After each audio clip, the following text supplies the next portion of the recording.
Hey, this is Sam with ReelCrafter, and I'm here talking to Willow Crest, a singer-songwriter duo who uses ReelCrafter, and we're here to talk to them about how they use ReelCrafter. Hey guys, thanks for making the time. Appreciate it. Thanks for having us. Yes. Tell us a bit about Willow Crest. What do you guys do, and how'd you come about? We met about 3 years ago, 2.5 years ago. We just wanted to, Write music for sync. Write 'Cause music we're for both sync. songwriters. Because Reina had a solo artist career. I was, or still am, a film composer, so I had kind of knew my way around the music production world. And then we just wanted to team up and write music songs for other artists, excuse me. Or to use for sync. And then we just started writing a lot of songs that felt very personal to us. And then, people started telling us, I think you guys have something here, something very original. And we just gave it a shot. And decided to form to form the group, and the rest is history. Yeah.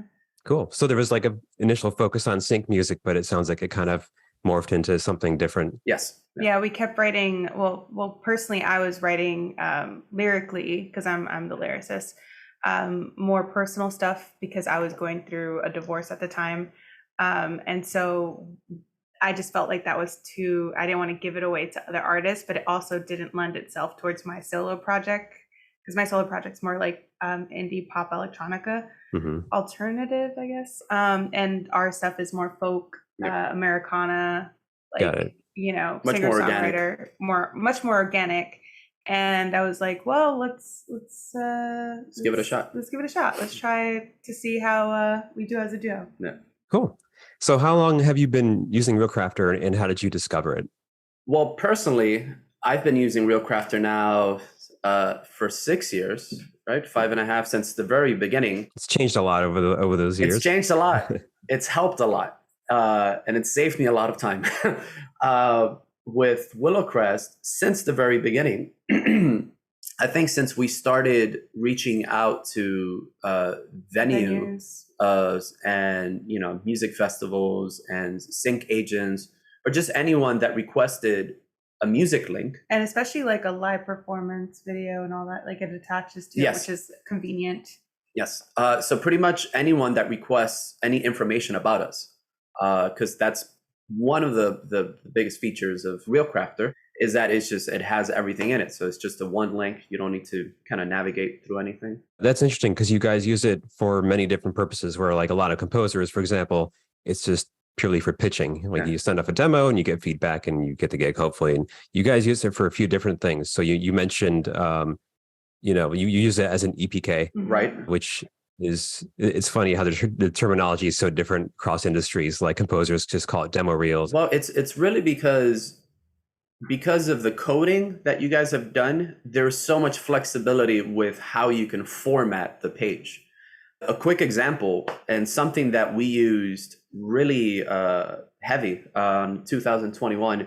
So 2021, because of the pandemic, we wanted to do something different with our music, with our community. And so we decided to do a Bandcamp initiative where we would write a song every week and publish one a month, publish a demo every month. And then at the end of the month, take it out, and then, whoever grabs the demo, you have something that doesn't exist anywhere else online. So where ReelCrafter came in was that at the end of the year, if you had missed out any of the demos, we sent out a ReelCrafter link with all the demos for the year. Oh, that's cool. To the listeners. And the reason why we did ReelCrafter instead of any other service is because of the flexibility. You can add, we can take out. If we have a new mix of the song or a new master of the song, or if we just wanted to tweak the song after the fact, we could just swap it. And then the best part is that you can just download it. So our community could just download the songs and it was pretty easy. So it's just very flexible, and that's with indie artists, you want flexibility with anything. Yeah, understandable. And I think you mentioned submitting to venues, correct? Using ReelCrafter, like what was that experience like? Like how do you use it to submit, and like how's that received on their end? Like do they come back with feedback on on how you used it? I've always heard, through my mentors is, no negative feedback is good feedback kind of thing. So, when we would reach out to venues, we obviously have a few of our songs, we have our bio, we have music video, but at the same time, because a lot of venues are asking, Spotify links and YouTube links and all that, you guys have the icons at the bottom with, the Spotify icon, the YouTube icon, it's all there. So it's better, like sometimes it replaces a website. It replaces about 4 or 5 things in just one page. In one page, Yeah, great. And that's really the beauty of ReelCrafter. Mm-hmm. That's awesome. Yeah, we're trying to sort of be like a one-stop shop, just one place where you can have all your music, your whole catalog, and just send out demos or use it really however you want to use it. Because like you said, it's getting more flexible where you can use it in different ways. Yeah, actually, going back to the positive feedback, there was one time that someone acknowledged the fact of the custom link at the end. They're like, "Oh, thank you. That was a really nice touch. Thank you for doing that." Yeah. Cool. Yeah, and you'll be glad to hear that we're adding more features. You'll be able to add like your social following in the ReelCrafter reel. So like Spotify followers or listeners, we're going to bring that into the reel so you can have that right up there, like your numbers in addition to links. So that's cool. That's cool. That's cool. Very cool. Yeah. So before ReelCrafter, before you discovered ReelCrafter, what were you using? Me personally, I was using SoundCloud. But SoundCloud has its limits, and it got dated real quick, unfortunately. Yeah. It wasn't keeping up with the time. So when Idan showed me ReelCrafter, I was like, this is much user-friendly, easier. Yeah. And I was like, let's make the switch. Yeah. Yeah. Personally, I was using a combination of things. I was using a combination of YouTube playlists, SoundCloud, ReverbNation as well. I remember using that for some time to send out demos. And then obviously a website link, that has the bio. So in a single email, we would have, or I would have, 3-4 different links. Check out this for this, this for that, this for that. So there's like a lot of stuff to juggle, like a lot of different tools in different places, which is kind of a pain. Yeah, it is. Exactly. And it's the common note that supervisors,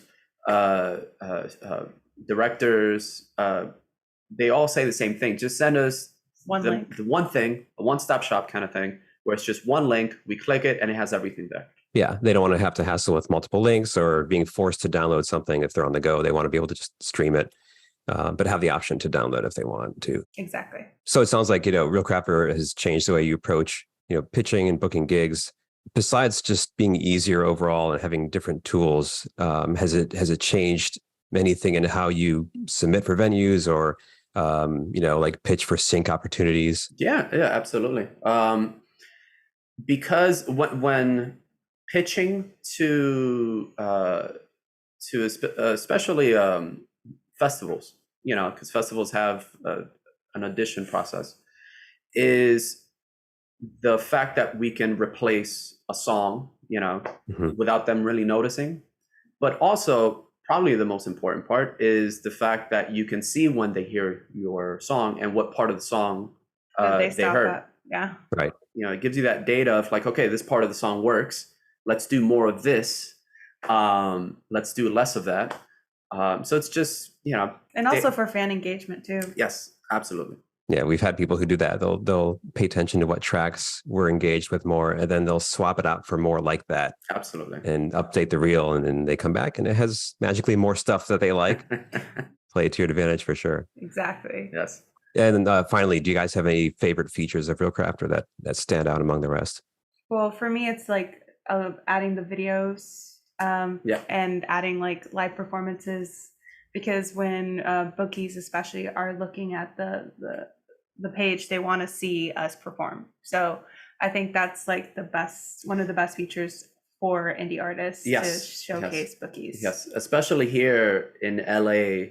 The first question they have is send us a live performance video. Mm-hmm. So within the reel page, we put a live performance video and also, a music video. So we give them that option.